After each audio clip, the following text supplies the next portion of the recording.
I'm CJ Shields, here with another video from my series in 10 minutes or less. As you can probably guess by the title, I try to teach you a technology product in 10 minutes or less.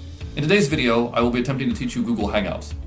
While I don't always meet the 10-minute goal and will sometimes go over the time limit, I do my very best to try to be thorough and teach you the product in as quick a time as possible. If you enjoy the video, please like it or share it, and if you would like to receive more videos, please subscribe to my channel.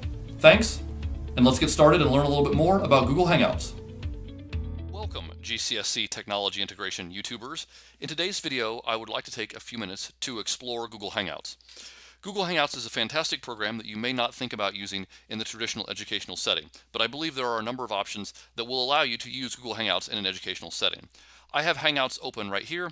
I will also show you how to access what I call the light version on your Gmail. Of course, Google Hangouts is also available on your school-issued laptop. It is available on the student-issued back atlases. It can be available on your personal iPhone and certainly on any personal Android device that you have. So many of you may have noticed the chat feature that is over here on the left side of your school-issued Gmail.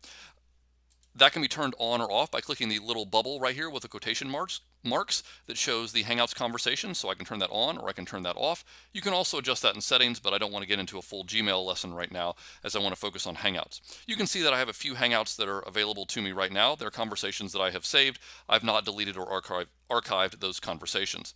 So let's say that I wanted to chat with Ben Wells. I could double click on this and I'm immediately taken to a screen. And I can then type Ben a message. I can insert emojis. I can insert or attach a photo rather, or I can draw an image. I can do any of those three things in order to send Ben a message.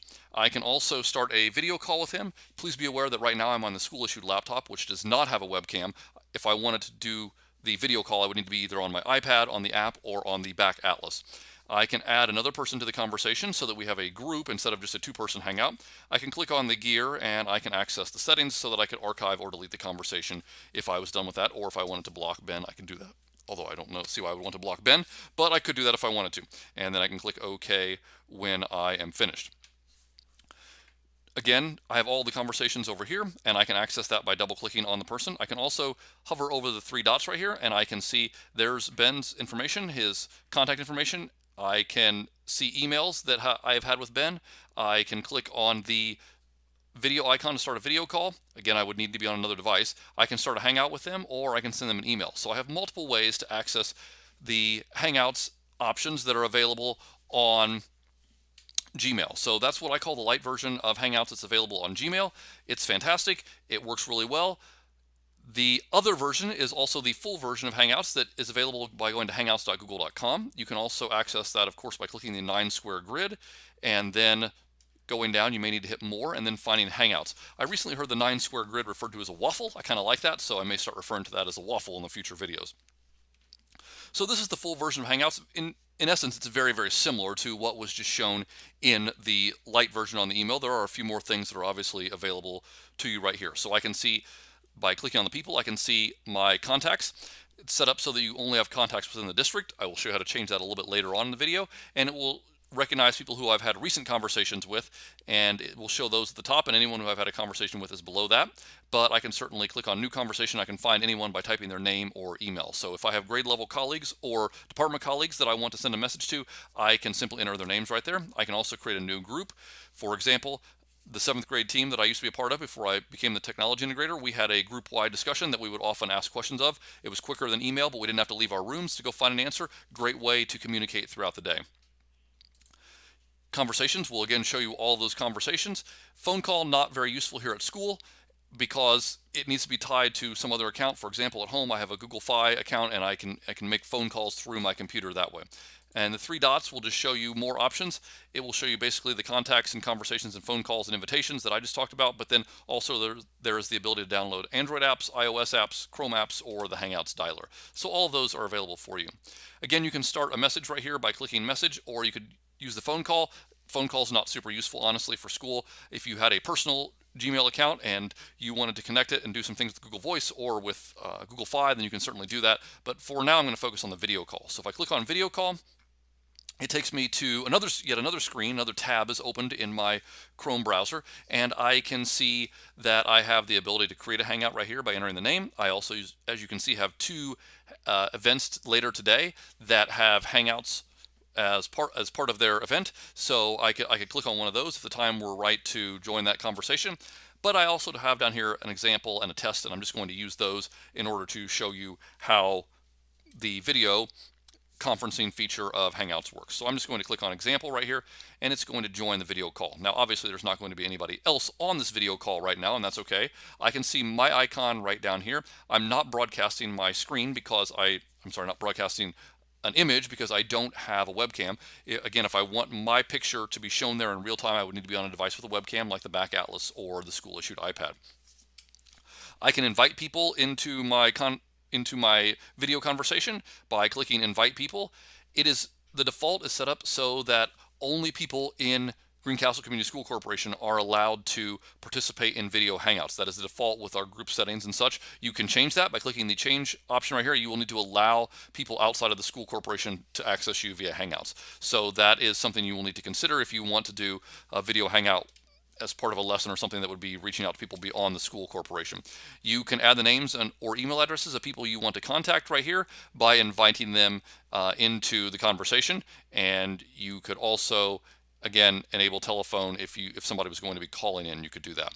So that's how you go about inviting people. You also can do the same thing by clicking the little plus button right up here next to the person. At any point during your conversation, if you want to mute your microphone, you can click mute microphone right there. You can turn your webcam on or off. Again, no camera on this device, so not an issue right now. You can adjust the bandwidth usage if you want. So if you notice things are glitchy or they're not running correctly, you can try to tone down the bandwidth. I've not ever noticed a problem with that, but you might need to for some reason. The settings option right here will allow you to troubleshoot a little bit with your camera and your microphone and your speakers in case you're not hearing things or people aren't hearing you correctly. You can troubleshoot with that a little bit, and then the red phone will hang up or leave the call. The example up here is the name of the Hangout. Obviously, it looks like there's a building next to it. I think it's supposed to be a building anyway. If you click there, that will take you back to the settings. And again, if you have not set this up and you want to call someone outside of the school, you will need to click the allow button right there in order to access someone outside of the school district. If you click right here, you have the ability to share your screen, and this is what makes Google Hangouts a great tool for education. You can collaborate with others, and you can each be in your own space, and you can share the screen. So if I click right here, it's going to share a screen, and in order to avoid it being really trippy, I'm going to pick what's on my third screen right here, and I'm going to click share. And so now notice that down here in the lower right hand corner where I am, it shows the screen that is showing my Google Keep. So if I move around and I move things on here, it's going to show you in real time what is happening. Now that's great, but that's a really little thumbnail, and you can actually have up to 25 people in your school issue Google Hangout. So if you're collaborating with multiple people, it's going to be really hard for them to see that screen. So I can click present to everyone, and now it is going to take my screen and it is going to share that with everyone once I click this little button right here to pop that out. So once I pop that out, again, my Google Keep is right here, so I can organize and I can add things, and if I wanted to show somebody how to use Google Keep, I could do that. And so now people are seeing my screen as opposed to seeing me. And so again, I got that by hitting the little pop out right here. And notice I can stop screen sharing or I can stop presenting right here at any point. So if I click stop, it's going to go back and it is going to show just the typical icon as opposed to the screen sharing icon. If I click the down arrow right here, again, I can choose present to everyone, I can view my profile, or I could mute myself. So those are the options that you have when you are using Google Hangouts. One more thing that I would like to show you over here, and that is the three dots will allow you to add apps into Google Hangouts. If you feel that you need these, they're right there. They're available for you. I think there's only a handful of them that are currently available. But if you feel those are useful, certainly feel free to explore those. Google Hangouts, as you can see, is a fairly simple program. There's honestly not a lot to it, but it is very powerful, and it's one that you may not have thought about using in a traditional educational setting, but it's one that I think could be very useful. I went to the HEC conference a few weeks ago and went to a fantastic session on Google Hangouts and learned about something called a mystery hangout, which allows classrooms to connect with other classrooms across the country and across the world in a little competitive game. Fantastic use of technology, and I would love to see some of the classrooms in our district start participating in activities like this. I will be happy to do the legwork for you and set this up if you're interested in doing that. But a really neat learning activity. We had a group of teachers who competed a group against the fifth graders and had a blast, and we beat them barely, but it was a very fun activity, and I would encourage you to participate in that. One more thing I would like to talk about just briefly, and that is the ability to use Google Calendar to also participate in Google Hangouts. So if you use the old Google Calendar, anything that you create will automatically have a Google Hangouts event associated with it. If you use the new Google Calendar, that is not necessarily the case. I'm just going to pull something up here. So this is my Tech Tuesday lesson. And if I want to add a Hangouts to that, I can simply add a Google Hangouts to that, and it will automatically be added. And when the time comes and the people who have responded yes to this event will be able to go in, and they will be able to click on a link that is automatically inserted into the calendar event, and then they will be able to join the Google Hangout. So I don't have to go in and type everybody's name manually into the Google Hangout.